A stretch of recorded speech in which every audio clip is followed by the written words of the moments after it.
Now that we understand how clerics work and how that class is so important, let's get into the divine domains. We're going alphabetical order, so of course we're starting with Arcana.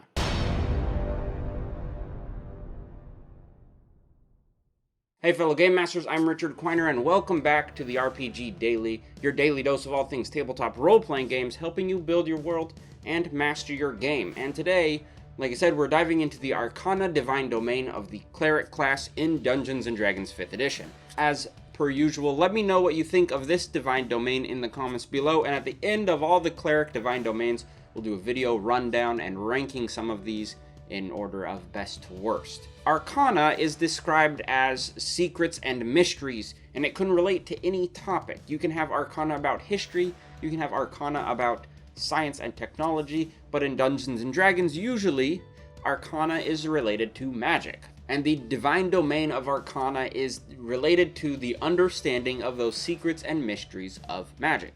The deities and followers of those deities tend to chase after knowledge and understanding of the magics around them, and while some deities may look at the Arcana and this understanding of magic as something to be shared with the world, there are just as many deities who look at the Arcana and think it needs to be hidden away and kept secret from everyone. And depending on the deity that the cleric is following, that might determine their belief about the Arcana. A lot of the deities that deal with Arcana could also be considered deities of knowledge because they are so closely related overall. Some of the deities that are Arcana deities that you may have heard of are Asuth, Mistra, and Vecna. Vecna became very popular with Critical Role and the use of him in their very first campaign. Getting into the Arcana Divine Domain spell list. I'm not going to go into details about every single one of these spells, but I will mention noteworthy spells that you should know about. At level 1, the cleric is going to get Detect Magic and Magic Missile. Now, Magic Missile is not a cleric spell. It's mainly just a wizard thing, but it is 3 bolts of force damage auto hit that makes for a great ranged attack. This would be perfect if you decide to do a cleric that doesn't take a ranged weapon, but you want to do Arcana. You can have your magic missiles ready to throw people. At level 3, you get Magic Weapon and Nystel's Magic Aura, neither of which are actually on the cleric spell list, so both are something new and different for clerics. Magic Weapon is really useful because there are enemies in the game that are kind of immune to non-magical attacks. So by having Magic Weapon, you can imbue magic into a normal weapon and turning their attacks magical, causing them to be able to actually damage one of those enemies that is immune to non-magic attacks. At level 5, the cleric gets access to Dispel Magic and Magic Circle. Both of them are on the cleric list, so they would have access to that already, but because you get them for free, you can use your limited number of known or learned spells to get other spells instead. The Magic Circle is really useful because you can basically set up a defensive perimeter that will protect you from celestials, elementals, fiends, and undead. So it can keep out a lot of bad things and keep the good guys in nice and safe. At level 7, you get Arcane Eye and Leomund's Secret Chest. Both of them are not available to clerics normally, unless it's by this domain. But the Arcane Eye is a great tool to spy on different locations, as you can essentially cast it somewhere that you know, and it will keep an eye out for you. And at level 9, you get the Teleportation Circle and Planar Binding. Teleportation Circle is not on the cleric's list, but it is immensely useful as it allows you to essentially teleport. It's like a fast travel around the world. You can build a teleportation circle and travel to another teleportation circle in someplace you know. So that essentially lets you just bounce around the world with your party, easy peasy, and you get that at level 9.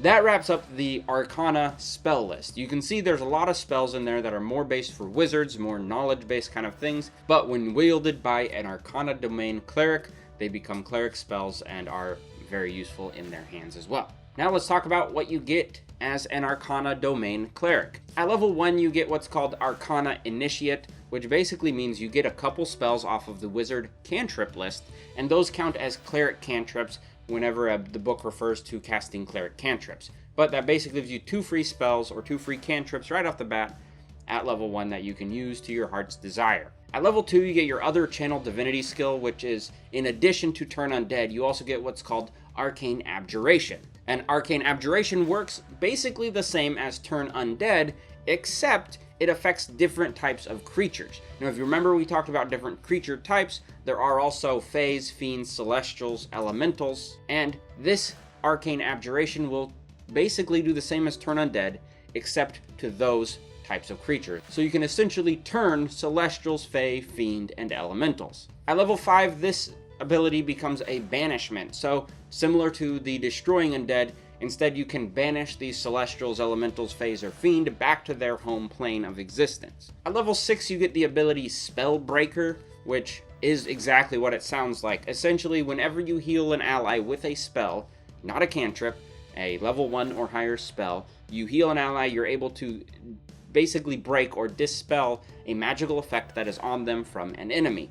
The stipulation is that the spell that you can break has to be lower than or equal to the spell level of the one you are using to heal them. So if you're using a level 1 spell, you're only going to be able to break level 1 spell effects.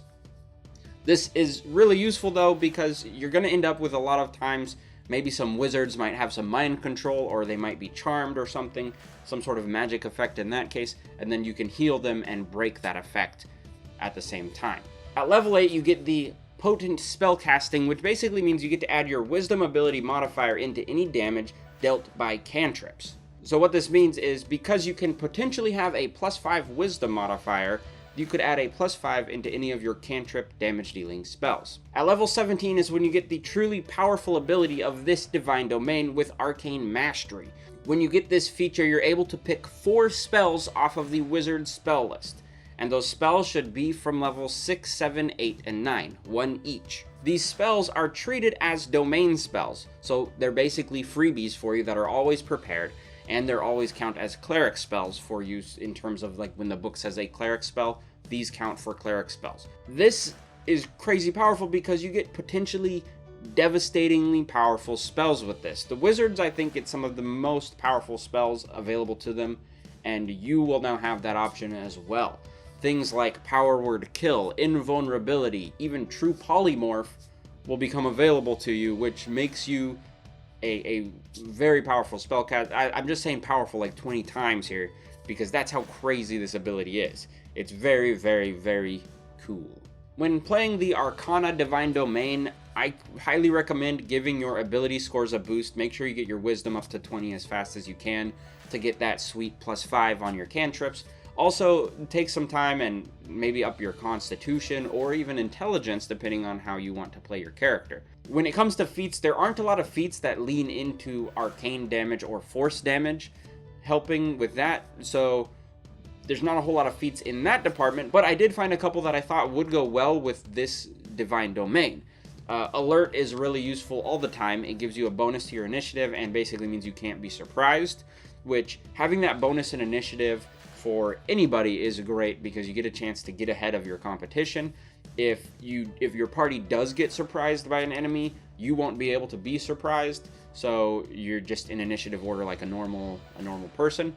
More so though, I think the Spell Sniper feat is really useful for this because it gives you extra range on your ranged spell attacks, lets you kind of stay out of the combat and cast your spells from a distance. When I look at the Arcana Domain Cleric, I see them as kind of a wizard warrior, partially kind of like the Eldritch Knight or the Blade Singer wizard. There's different ways to blend fighter and wizard. I think this one leans more towards the spell casting, so I would probably play this cleric with a lighter armor, simple weapons, and rely more heavily on the spells and making sure I can do those. And Spell Sniper would allow me to be back. I think it doubles the range, or it increases the range quite a bit, and you can cast your ranged spells from a further distance. So that is why I think this is a great feat for Arcana Domain Clerics. Anyways, let me know what you think of this domain in the comments below. I want to know your thoughts. If you played the Arcana Domain, let me know how it played, how it went for you. Let's have a discussion.